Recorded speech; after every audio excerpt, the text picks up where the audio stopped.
show about that. But the point being is that no, I don't think. I don't think they're going to take planes. They're going to have to, as the head of Al Qaeda said in his September the 12th speech, we have to do something big. I don't know what the big is, but if it happens, it will be big, and it will be something that will change. If they're successful, may well change not only us as a country, but change the world. Okay, that is an excellent answer. And we'll make this the last question of the show. How does that sound? That's fine. Okay, then we'll let you get going. I know the steps that I've taken. I have taken whatever steps that I can to insulate myself and my family from any potential terrorist attacks. Mm-hmm. From your point of view, and I want to see how well I've prepared by listening to your answer, what steps can the average person take to insulate themselves from these attacks that we know are coming? What can the average person do starting now, just maybe $10, $20, a paycheck maybe? What can they do to protect themselves from these economic attacks, the potential attack on the oil pipelines and whatnot? Well, I'd like to, if I could be so bold as to suggest rephrasing your question. Go ahead. What can we do to survive the attack? What do we need to do to survive the attack?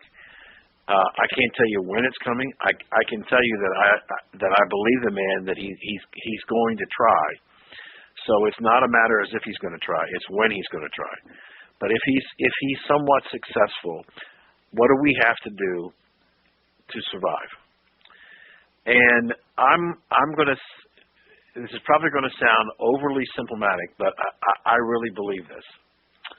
And you'll see this in Book 3 on what should we be doing. I think that cash will be king. If I have a structural problem that I can't run an ATM, then having my money in the bank in an ATM machine will not allow me to get it out. If our credit structure is knocked offline because they've cut out the internet and destroyed the infrastructure for technology, how are we going to have commerce? How are we going to buy food and water and gasoline? I believe cash is king. And I think that what we need, and everybody has to be different, is the realization that we need to have cash on hand. It needs to be in some kind of a safe area. But I think that we will survive going back to a basic fundamental economy that's not based on credit, that's based on cash. And I don't mean gold and silver or diamonds. I mean U.S. greenbacks, dollars.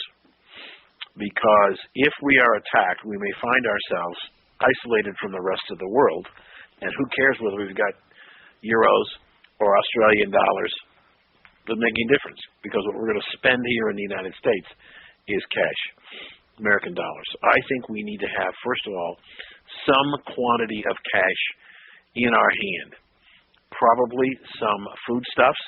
I notice on the website there are various food organizations. I think that probably makes some sense. Some water. Probably needs to have maybe a shotgun or two and some shells.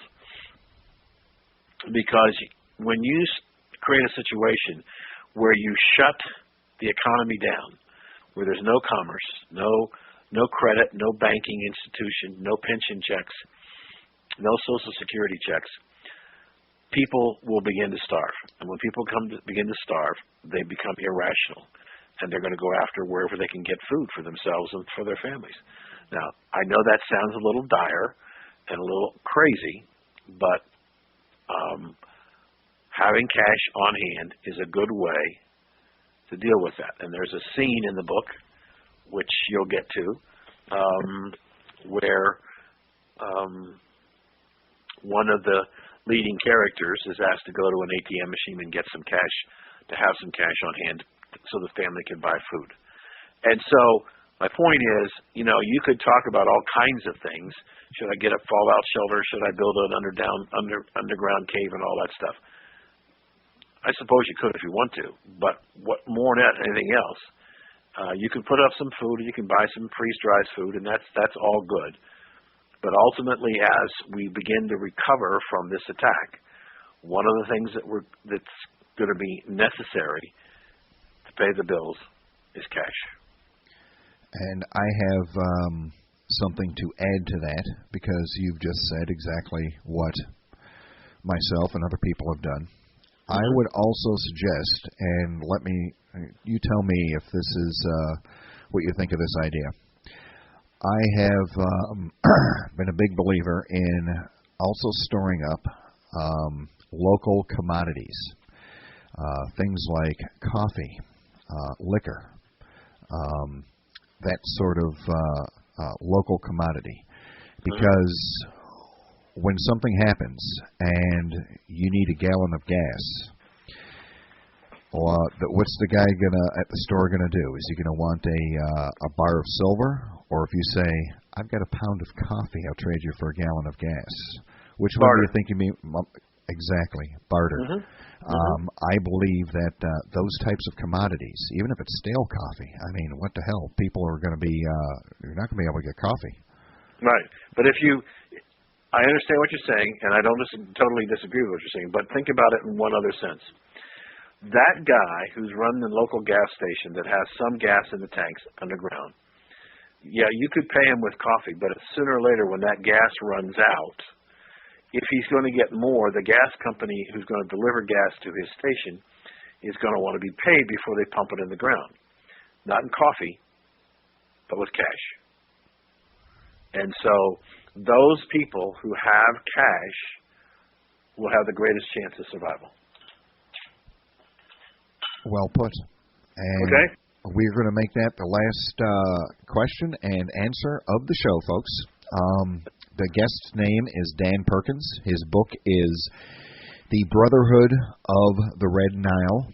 You can get it at Amazon. You can get it at USSAMichigan.com. I've got links. You can get it at his website. The entire show and the show notes that we've been referring to during the show will be up on USSAMichigan.com. Mr. Perkins, I appreciate you coming on the show. I really do, and spending so much time with us. You have given the audience a great education and given us solutions, which is what we're looking for. My pleasure. Thank you, sir. You take care. You too. Bye. Bye.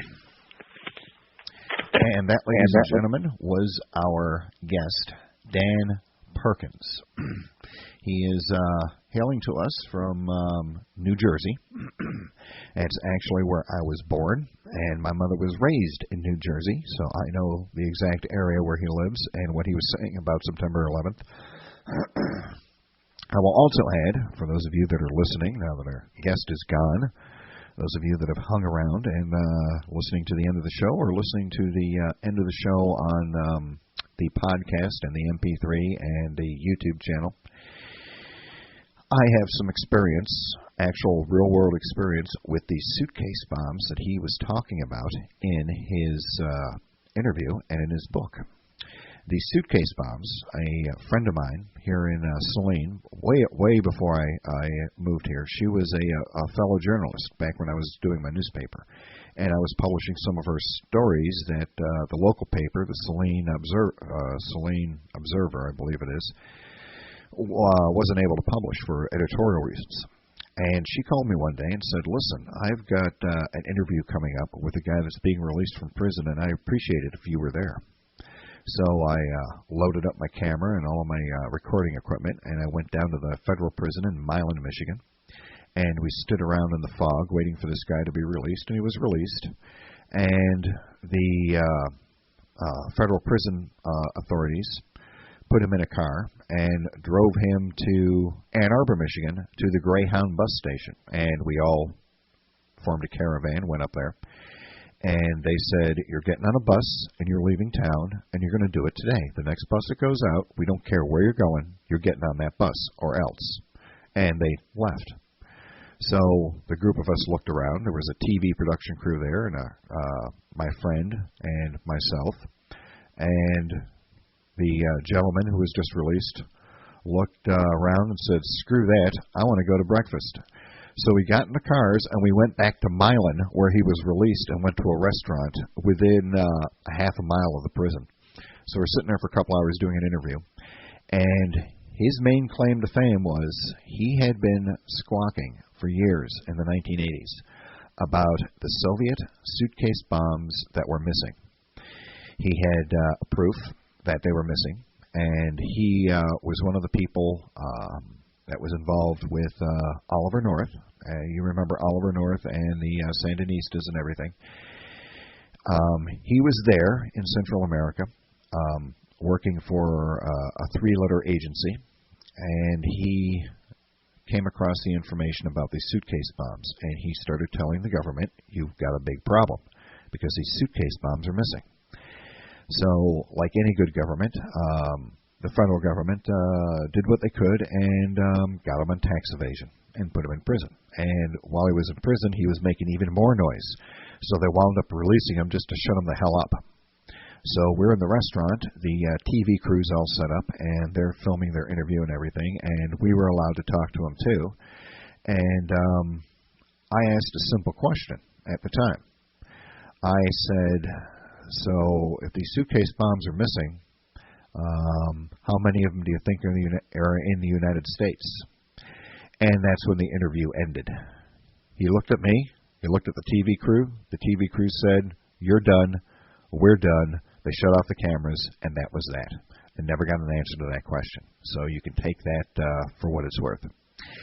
At any rate, my name is Bill Zam, and yes, this is only an hour and a half show tonight, but since I own SETV, and Andy owns Freedom Talk Radio, we're the bosses, so we'll end the show whenever the hell we feel like it. So I'm going to end the show at an hour and a half tonight. And this will be on USSAMichigan.com. It will be on the YouTube channel, and it's going to go into the rotation on the Shoutcast server. So, my name is Bill Zam. I appreciate everybody showing up for the show. And remember, be safe out there and be kind to each other. And we will talk to you next Saturday when we have another fabulous guest on the show. Good night.